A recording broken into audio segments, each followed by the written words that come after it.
கோவில் அமைவிடம். இந்த புகழ்பெற்ற சிவாலயம் தமிழ்நாடு ராணிப்பேட்டை மாவட்டம் திமிரி என்ற ஊரில் அமைந்துள்ளது. இக்கோவில் உலகிலேயே அரிதானதாக கருதப்படும் பாஷாணலிங்கம் கொண்ட கோவில்களில் ஒன்றாகும். ஸ்ரீ பாஷாணலிங்கம் என்றால் என்ன? பாஷாணம் என்பது சித்த மருத்துவத்தில் பயன்படுத்தப்படும் மூலிகை, கனிமம், உலோக கலவைகளால் செய்யப்பட்ட பொருள்.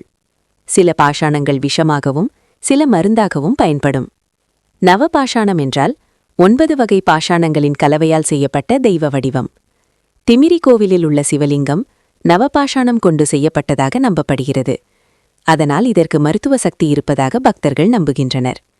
சுமார் 600 ஆண்டுகளுக்கு முன்பு கிபி 1379 விஜயநகர பேரரசின் ஆட்சி காலத்தில் இந்த பகுதியில் சித்த வைத்தியராக இருந்த கன்னிகா பரமேஸ்வரர் என்ற மகான் வாழ்ந்தார். அவர் சித்த மருத்துவத்தில் பெரும் தேர்ச்சி பெற்றவர், தெய்வ பக்தியுடனும் சிவபெருமானிடம் ஆழ்ந்த நம்பிக்கையுடனும் வாழ்ந்தவர்.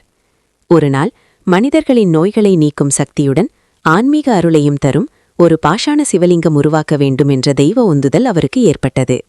பாஷாணலிங்கம் உருவாக்கம்.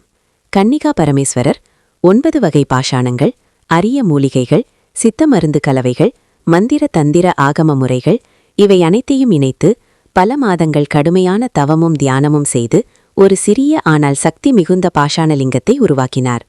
இந்த லிங்கம் சாதாரண கல்லல்ல, உயிருள்ள சக்தி கொண்ட தெய்வ வடிவம் என நம்பப்பட்டது. இந்த பாஷாணலிங்கம் திருவாதிரை நட்சத்திர தினத்தில் முறைப்படி வேத மந்திரங்கள் ஒலிக்க சிவபெருமானாக பிரதிஷ்டை செய்யப்பட்டது. அப்போது மக்கள் நோய்களிலிருந்து விடுபட்டதாக, மன அமைதி பெற்றதாக, குடும்ப துன்பங்கள் தீர்ந்ததாக அநேகர் அனுபவங்களை கூறியதாக சொல்லப்படுகிறது. இதனால் இந்த சிவன் சோமநாத பாஷாணலிங்கேஸ்வரர் என்ற பெயரால் போற்றப்பட்டார். பின்னர் அந்த பகுதி அரசியல் கலகம், படையெடுப்பு, கொள்ளை, கோவில் அழிவுகள் என்ற சூழ்நிலையில் சிக்கியது.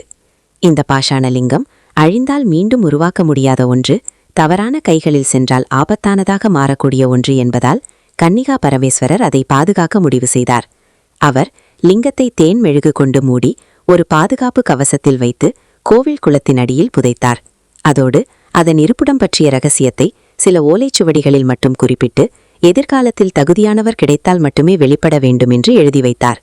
இதன் பின்னர் பாஷாணலிங்கம் பல நூற்றாண்டுகள் உலக கண்களுக்கு தெரியாமல் மறைந்தது. 1985ஆம் ஆண்டு திமிரி கோவில் குளத்தில் குறிப்பிட்ட இடத்தில் தோன்றியபோது ஒரு பாதுகாப்பு பெட்டிக்குள் அற்புதமான பாஷாண சிவலிங்கம் மீண்டும் வெளிப்பட்டது. அப்போது எந்த சேதமும் இல்லாமல் அதே வடிவில் அதே சக்தியுடன் அது கிடைத்ததாக பக்தர்கள் கூறுகிறார்கள். இது பக்தர்களிடையே பெரிய அதிசயமாக சிவபெருமானின் அருளாக கருதப்பட்டது. அபிஷேகம் செய்யும் விதம். இக்கோவிலில் நேரடியாக பால், நீர் அபிஷேகம் செய்யப்படாது. கண்ணாடி பெட்டியின் வெளியே நீர் ஊற்றப்படும். அந்த நீர் தீர்த்தமாக பக்தர்களுக்கு வழங்கப்படும்.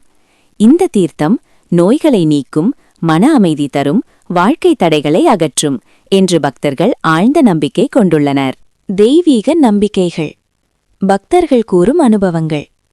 நீண்ட கால நோய்கள் குணமடைந்தது, குழந்தை பாக்கியம் கிடைத்தது, திருமண தடல்கள் நீங்கியது, மனச்சோர்வு நீங்கியது. இதனால் இந்த கோவில் மருத்துவ சக்தி கொண்ட சிவன்தலம், சித்த மருத்துவ தெய்வத்தலம் என்று அழைக்கப்படுகிறது. திருவிழாக்கள்.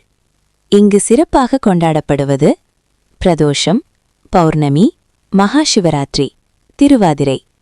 இந்த நாட்களில் ஆயிரக்கணக்கான பக்தர்கள் வருகை தருகிறார்கள். ஸ்டார் ஆன்மீக முக்கியத்துவம். திமிரி பாஷாண லிங்கம் மனித உடல், மன, ஆன்மா மூன்றுக்கும் நலம் தரும் தலம். சித்த மருத்துவமும் சிவபக்தியும் இணைந்த அரிய கோவில். உலகில் சில கோவில்களிலேயே உள்ள பாஷாண லிங்கங்களில் ஒன்று. சுருக்கமாக, திமிரி பாஷாண லிங்கேஸ்வரர் கோவில் என்பது 600 ஆண்டுகளுக்கு முன் உருவானது. போர்க்காலத்தில் மறைக்கப்பட்டது. 1985இல் மீட்கப்பட்டது. இன்று ஆயிரக்கணக்கான பக்தர்களுக்கு அருள் பாலிக்கும் சிவத்தலம். பாஷாணலிங்கேஸ்வரர் அருளால் நோயற்ற வாழ்வு, அமைதியான மனம், வளமான வாழ்க்கை பெறுவோம். பாஷாணலிங்கம் என்பது பாதரசம் மற்றும் பல மூலிகைகளைக் கொண்டு சித்தர்களால் உருவாக்கப்படும் அதீத மருத்துவ குணங்களும் ஆன்மீக சக்தியும் கொண்ட சிவலிங்கமாகும். இது நோய் தீர்க்கவும், கோடி புண்ணியம் பெறவும், வீட்டில் மன அமைதி மற்றும் கவனக்குவிப்பை மேம்படுத்தவும் வழிபடப்படுகிறது. பாஷாணலிங்கம் பற்றிய முக்கிய தகவல்கள்.